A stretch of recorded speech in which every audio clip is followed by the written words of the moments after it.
Za kvalitetne grozdove i dobru berbu vrijeme je da se pobrinete za vašu vinovu lozu.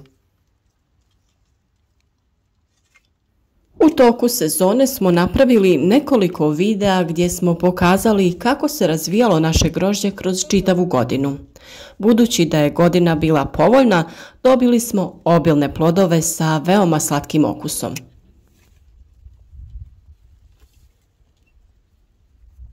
Lozu nismo tretirali hemijskim preparatima u fazi plodonošenja, tako da su vidljiva oštećenja na listovima.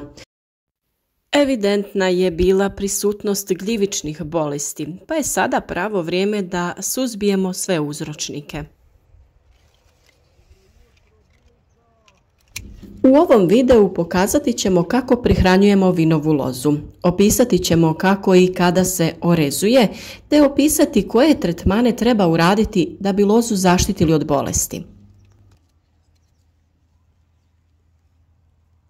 Pa krenimo redom. Prvo ćemo reći nešto o rezidbi vinove loze. Pravo vrijeme za rezidbu je period mirovanja biljaka. Naša loza je posađena prije 2 godine. U ovoj godini se razgranala, pa ćemo uraditi oblikovanje i formiranje trsova.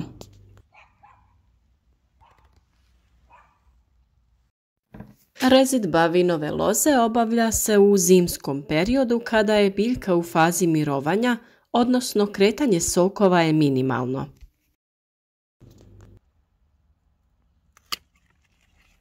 Rezidba vinove loze nije zahtjevan posao kao kod nekih voćnih vrsta, ali treba se obratiti pažnja. Ono što je vrlo važno jeste da uvijek trebate rezati sa oštrim i alkoholom dezinficiranim alatom. Rezati pod ispravnim kutom, pazeći da je sječivo škara uvijek položeno bliže deblu. Nikada ne ostavljajte čepove. Mi ćemo oblikovati krošnju tako što ćemo pripremiti takozvani lucanj i reznik. U protekloj godini u pazušcu svakog lista formirao se pup za narednu godinu. Tokom zime, kada obavljamo rezidbu vinograda, u njima se već nalazi začetak čitave buduće mladice sa grozdovima. Važno je upozoriti da ostavljanje prevelikog broja pupova s obzirom na vegetativnu snagu trsa vodi ka njegovom daljnjem slabljenju. Iza kojeg će se lista pojaviti prvi grozd, koliko će biti velik, koliko će grozdova biti po mladici, ovisi o vrućem ili hladnom ljetu u protekloj vegetacijskoj sezoni, pravovremenom i ispravnom obavljanju agrotehničkih mjera.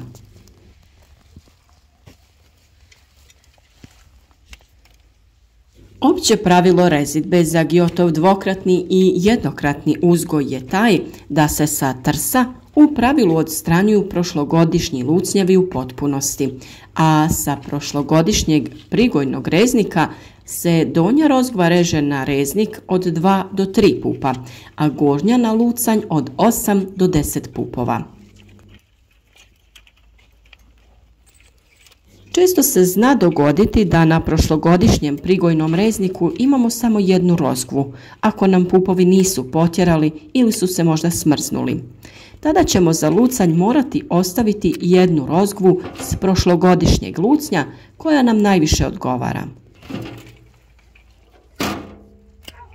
Dakle, prije nego počnemo orezivati trs, moramo ga dobro pregledati te se unaprijed odlučiti što ćemo ostaviti za prigojni reznik, a što za lucanj, da nam se ne dogodi da odstranimo prošlogodišnji lucanj, a onda utvrdimo da na prošlogodišnjem prigojnom rezniku imamo samo jednu rozgvu.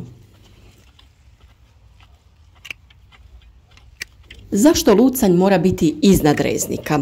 Kod vinove loze rodna je samo jednogodišnja dobro dozrela rozgva koja raste iz dvogodišnje, odnosno to je razlog zašto nam je potreban reznik. Kod loze je izražena pojava polariteta, a to znači da uvijek viša tačka po položaju ili udaljenija dobiva više hranjiva. Upravo zbog toga je logično da lucanj sa 8 do 10 pupova mora dobiti više hranjiva od reznika sa 2 ili 3 pupa. Ovdje moram napomenuti da treba dobro pripaziti na sortiment našeg vinograda. Naime, znamo da je u pravilu rodna jednogodišnja rozgva koja raste iz dvogodišnje rozgve. Kod nekih sorti to nije pravilo. Dakle, rodna može biti i jednogodišnja rozgva koja raste iz starog drveta. Budući da naš pričuvni reznik raste iz starog drveta, to jest kraka, to treba imati u vidu. Ako pričuvni reznik ostavljamo na sorti koja ne daje rod na jednogodišnjoj rozgvi koja raste iz starog drveta, tada sljedeće godine nećemo ostavljati lucanj sa takvog reznika, nego ćemo još jednu godinu ostaviti samo reznik, pa tek treće godine rezati na reznik i lucanj.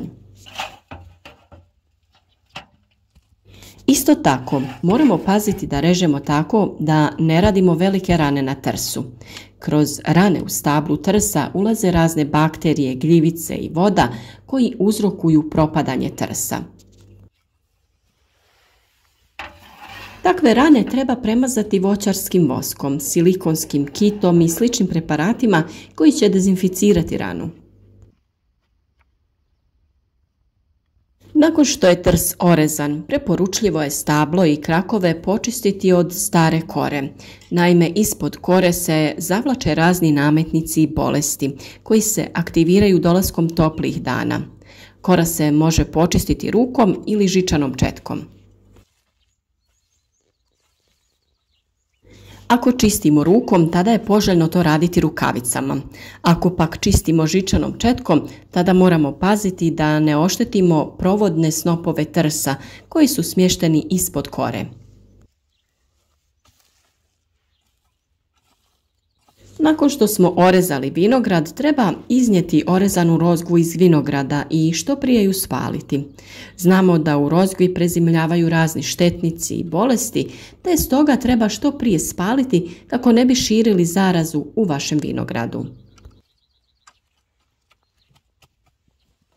Jesenskom gnojidbom vinograda postiže se brže i potpunije djelovanje gnojiva, jer se ono dubokom obradom tla približi korijenu, pa ih on može potpunije iskoristiti.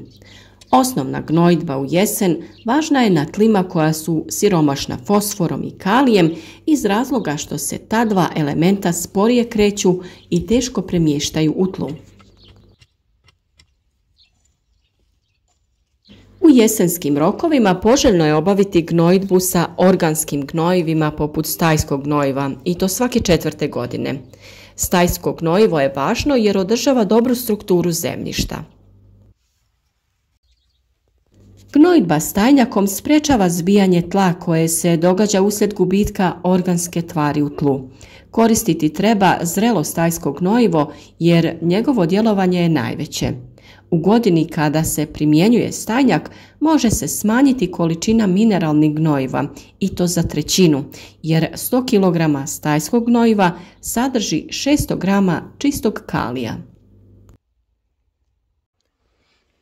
I zadnja radnja koju treba obaviti je zimsko prskanje vinograda. Preporučljivo je obaviti 2 zimska prskanja. Prvo prskanje obavljamo preparatima na bazi bakra poput bordovske juhe i kupra blau. Ovo tretiranje vrši se prvenstveno radi zaštite od crne pjegavosti. Tretiranje se izvodi u fazi mirovanja loze na kraju zime. Drugo prskanje se obavlja kada su pupovi u fazi vunenog pupa, znači nabubreni. Prskanje se izvodi uljnim preparatima uz dodatak sumpornih i bakrenih preparata. Na ovaj način vinova loza će biti zaštićena i dobro uhranjena kako bi dala dobre prinose i u narednoj godini. Primjer orezivanja detaljno je prikazan na početku ovog videa, pa možete obratiti pažnju u tom dijelu za postupak. Nadamo se da smo vam pomogli da sami pripremite vinovu lozu za nadolazeću sezonu i da će vas ona obilno nagraditi kvalitetnim plodovima. Zapratite naš kanal i pogledajte i ostale videe vezane za uzgoj voća i povrća koje možete pronaći na popisu video zapisa na našem kanalu.